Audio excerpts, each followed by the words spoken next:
বড় বউ মেইনলি কষ্ট পাইছে ছোট বউর কারণে। ছোট বউ বড় বউর কাছে মাফ চাইলে আনতে গেলে এর থেকে তো ভালো ছিল বাড়িটা আমারে লেখা দিতেন, মানে সুন্দরভাবে সবকিছু থাকতো। আর আমরা আগামীকাল ইনশাল্লাহ বড় বউকে আনতে যাবো। মানে আমি পাগলামি করার পরেই টাকাটা দিলাম। নিজের ঘরের কুলবালিশটা আস্তে আস্তে আমার ঘরে শাশুড়ি বুঝছে, শাশুড়ি তুমি বাজে কথা বলছো, শাশুড়ি বুঝছে। বুঝছি, ওটা আমি আগের থেকে বলছি, মেয়েদের ইমোশন জমানো টাকা। আপনার কাছে আবারও হাত জোর করে আমি মাফ চাইতেছি আম্মু, আপনি কোনো কিছু বউদের যা লাগে স্বামীদের দায়িত্ব তাই না দাও, বউয়ের হাতে টাকা দেওয়া না, বিশেষ করে তোমার মতো বউ হইলে তো আর আগে না। কি হইলো ছোট বউ, বড় বউয়ের খাটে তুমি কি করো? খাট ভাঙতে চলে আসছো? ভাঙতে আসি নাই, খাটটাতে কালকে বাইরে থেকে আনলেন, পরিষ্কার করছেন, মুছছিলেন খাটটার একটু, এটা মুছা দিতেছি। তারপরে বিছানা বিছাইতেছে, মানে বিছাইছে তো বিছাইছে, আমার পছন্দের সাদা চাদরটা আনছে, এদিকে আবার সাদা পর্দা, সব মানে নষ্ট করে ফেলছে দাগ লাগাইয়া। দেখো তো একটা দাগ লাগছে নাকি? এই যে শুধু শুধু কথা বলতেছো। এখন কি আমি কাজ বাদ দিয়ে এগুলো খুঁজবো নাকি? আরে কাজ রাখো, কাজ রাখো। আগে তুমি আমার বলো, তুমি যে টাকাটা নিয়ে এমন করলা, কাজগুলা কি ঠিক হয়েছে? এই যে আম্মু আজকে বাসায় আসে নাই সামান্য 20,000 টাকার জন্য। তো আপনি যেই কাজগুলা করছেন সেগুলা কি ঠিক করছেন? আমার থেকে না বলে টাকাটা নিয়ে গেছেন, ঠিক আছে, এটা আপনি বেশি টাকা দিচ্ছেন বা আমার আব্বুই দিচ্ছে, যেই দিচ্ছে টাকাটা তো আমার। তো আপনি আমার না বইলা উল্টা পাল্টা যেমনে পারছেন খরচ করছেন, ফেরত চাইছি, ভালো কথা দিতে পারবেন না, আপনার কাছে টাকা নাই। তা আপনি আমার একটা মিনিমাম সান্ত্বনা তো দেন, ওইটা দিছেন? বলেন। তুমি এমন সময় জিজ্ঞেস করো, ওই সময় সান্ত্বনা দেওয়ার পরিস্থিতি থাকে? জিজ্ঞেস করছি, জিজ্ঞেস করে কি বলছে আমার টাকা তখনই ফেরত দিবেন? আমি যে একটু মানে রাগী মানুষ হওয়ার পর আপনারা যতটুক দিছি সম্মান, ওই সম্মান দেন নাই, তো জানেন আমি বাড়াবাড়ি করব। আমার টাকা নিয়ে আমার সাথে বাহাদুরি, চিন্তা করেন গাইস। আপনার টাকা এটা কেমনে থাকে আমার একটু বুঝান তো, এটা তো আমার, আমি তো বললাম আমার আব্বু দেখ আর আপনি দেন, বা আপনার কাছ থেকে আমি নিলাম, টাকাটা আমার কাছে চলে আসছে মানে তো এটা আমার টাকা। না, টাকাটা তোমার কাছে চলে আসলে তোমার টাকা হয়ে যায় না। কে দিছে? তুমি তো আমার কাছ থেকে টাকাটা পাইতে না, বা কোনো কাজ করে নাও নাই। যেমন না তুমি আমার চাকরি করো, চাকরির আমি বিনিময়ে আপনার বউ, ওই হিসাবে আপনার কাছ থেকে আমি প্রতি মাসে একটা মিনিমাম হাত খরচ পাই, ওইটা আমারে কখনো দেন?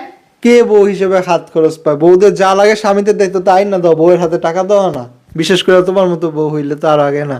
এখন তুমি আম্মুরে ফোন দিছো, আম্মু যে বাসায় আসতেছে না, রাগ করে সেই অ্যান্সার দাও। ওইদিকে ঘুরো, কাজ রাখো, কাজ রাখো, অনেক কাজ করতেছো বুঝছি।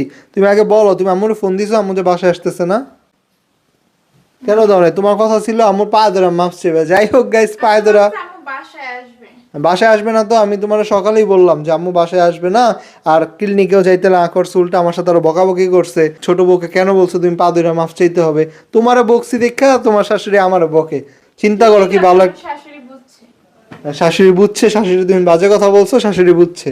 বুঝছে, ওটা আমি আগের থেকে বলছি, মেয়েদের ইমোশন জমানো টাকা, ওটার মধ্যে হাত দিচ্ছেন, আবার কথা বলেন আপনি। আরো মানে কাছে থাকলে আপনি পিটানি দিতাম।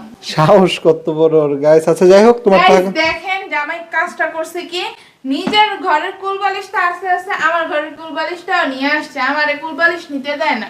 কি যে এক যন্ত্রণা, বিয়ার আগে আম্মু কুলবালিশ নিতে দিত না, বা এরে নিয়ে কুলবালিশ দিয়ে দিছিল, এখন জামাই আমারে কুলবালিশ নিতে দেয় না। আমার এত পছন্দ কুলবালিশ, কিন্তু কপালে নাই। কি কুলবালিশ করব নিয়ে গাইস যাবো। বলেন? বড় বউ রাগ করে আছে বাবার বাড়িতে, ছোট বউ সাথে থেকেও থাকে আরেক ঘরে, আমার একলা একলা থাকতে বিছানার হয়। মধ্যে কি আপনি ঘুমাইছেন নাকি গরিলার মতো গইরাগরি করছেন? বিছানার এই অবস্থা কেন? আমি যা করার করছি, এখন আমার তো দুইটা গোলবাইশ লাগবেই, দুই বইয়ের একজনের কাছে থাকে না। গাইস বলেন তো, ছোট বউ বলো, বড় বউয়ের খাটটা কেমন হইলো? সুন্দর হয়েছে অনেক, ভাল লাগছে আমার কাছে। এখন চলেন একটা কাজ করি। কাজটা হচ্ছে কি, আপনার বড় বউ তো আমার রুমের খাটটা এনে দিয়েছেন, দেখে অনেক কান্নাকাটি করছে, মানে ওই খাটটা ওর পছন্দ হয়েছিল কিন্তু ওরে দেন নাই। এখন এই খাটটা না আমার পছন্দ হয়েছে, এক্সচেঞ্জ করে ফেলি, যেটার জন্য কান্নাকাটি করছে ওই খাট বড় সতীনটা দিয়ে দেয়, আর নতুনটা আমি নিয়ে যাই। ভালো আরে হবে না? কি, খুব ভালো হবে এটা। বড় বউয়ের খাট, বড় বউয়ের খাটটা গাইস অনেক সুন্দর হয়েছে। বড় বউয়ের ঝামেলা শেষ করছি, এবার ছোট বউয়ের ঝামেলা শেষ করে এই নাও তোমার টাকা। তোমার টাকা আমি দিতেছি, তুমি গইনা নাও। টাকা আমার লাগবে না। ওরে বাবা রে বাবা, এর একটু বেশি কুয়ারা করে ফেলতাছো। গাইস দাঁড়ান, আমি টাকা আপনাদের সামনে গইনা না গইনা না, দিব। আমার টাকা লাগবে না, এটা নিয়ে আপনি আমার টাকাটা আমার কাছ থেকে না বইলা নিছেন, আমি তো আপনার বিশ্বাস করে বলছি, আমি তো না বললেও পারতাম, বলছি, বলার পরে আপনি হচ্ছে না বইলা নিয়ে গেলেন টাকাটা, তারপর আরে টাকা না বইলা নিয়ে যাওয়ার কি আছে? তুমি ঘুমে থাকতে থাকতে আমি চলে গেছি। না দিলেন আমারে কোনো সান্ত্বনা, না দিলেন এটা তুমি আরো তারপরে সারপ্রাইজ কি হওয়ার কথা করলেন? ছিল, ওয়েট করো তুমি। তারপরে কি করলেন আপনি? এই যে ধার দেনা কইরা উড়া ধুরা টাকা পয়সা খরচ করতেছেনই, আইপিএস আনলেন, তারপরে আপনার কাছে টাকা নেই, আপনি দুটো চার্জার ফ্যান আনতেন, 23,000 টাকার পর্দা কিনলেন ধার দেনা কইরা, তারপরে ঘরের আইপিএস লাগান ধার কইরা, খাট কিনলেন ধার কইরা। এইভাবে কি একটা সংসার চলে? আপনার যদি আজকে কোনো একটা বিপদ হইল, আল্লাহ না করুক হসপিটালে ভর্তি হইলেন, তখন আপনারা কি কোনো মানুষ টাকা দিতে চাইবে? বলবে যে ও তো আমার কাছ থেকে এমনি দেনা করে রাখছে। এমন বিপদ হইলে, এরকম বড় কোনো বিপদ হইলে তো আম্মুই আছে দেখার জন্য। আম্মু আর কয়দিন ভাই, আম্মু নিজেই তো অসুস্থ মানুষ। সে আজকে চাকরি ছেড়ে দিলে কালকেই কেউ তারে ইয়া করবেন, ওই পাত্তাটা দিবে না, চাকরিতে থাকতে যে সম্মানটা দেয়। গাইজ আপনারা তো আওয়াজ পাইছিলেন মাঝে মাঝে কারো কথা, আমাতুর কথা বলতেছিল আর আব্বু কথা বলতেছিল। 2 দিন পর গ্যাস আসছে আমাদের ঘরে, তাই রান্নাঘরটাও এলোমেলো গুছানো হয় নাই, কাজই করা হয় না। আলহামদুলিল্লাহ আমাদের গ্যাসের লাইনে পানি ঢুকে গেছিল, তো 2 দিন পরে গ্যাস আসলো। পানি গেছে দেখা সারাদিন পানি মানে গ্যাস থাকে না, রাত হইলে আবার গ্যাসটা আসে না রাত্রে কই আসছে, রাত্রে সবার লাইন অফ ছিল, একটু একটু আসছে, তাও 3টার সময় গিয়া। তখন তো বাংলাদেশে মনে হয় না কেউ চুলা জ্বালায়।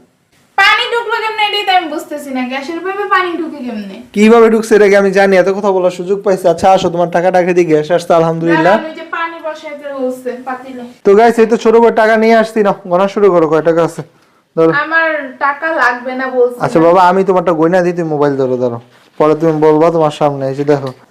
আপনার টাকা যেই কথা আমার টাকা ওই কথা। আপনি হচ্ছে মানে টাকা পয়সা উল্টা পাল্টা খরচ করতেছিলেন, এই কারণে আমি একটু বেশি রাগারাগি করছি, তার আমি করছি, কারণ কোন একটা বিপদ হয়ে গেলে বললামই তো। আচ্ছা এর জন্য আমার আম্মু আছে, আম্মু যতদিন বাচ্চা আছে তো চিন্তা করার কিছু টাকাগুলো নেই। আমাদের জন্যই জমাইছি নাকি, আমাদের জন্যই তো খরচ করতাম। তা আপনি হচ্ছে ওই তুমি এত উল্টা পাল্টা কথাগুলো কেন বললা? বাটপার বলছো, আম্মুরা আমার ওয়াশ দিবা, কি সব কথাবার্তা বলছো, এই জন্য আমি বাধ্য হয়ে বলছি পাও দিলে মাপ চাইতে। এখন আম্মু যে বাসে আসতেছেন এটা কি করবা? সেটা মানায় নিব না আমার। আচ্ছা এদিকে 10,000, আমার কত ভালো বউ। আচ্ছা যাই হোক গাইস, তো আপাতত ছোট বউর টাকা আমি ফেরত দিয়ে দিলাম। না না না তুমি টাকা আগে বুঝছো না। আচ্ছা গাইস ছোট বউর 20,000 টাকা পুরো বুঝা হয়েছে, পাইছো তো 20,000?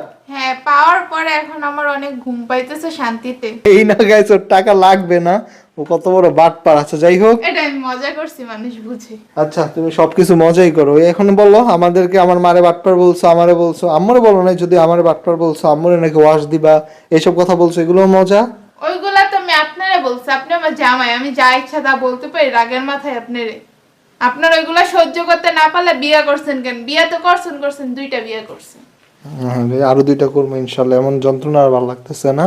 একটারও চুল থাকবে না, আবার চুল একটাও থাকবে না।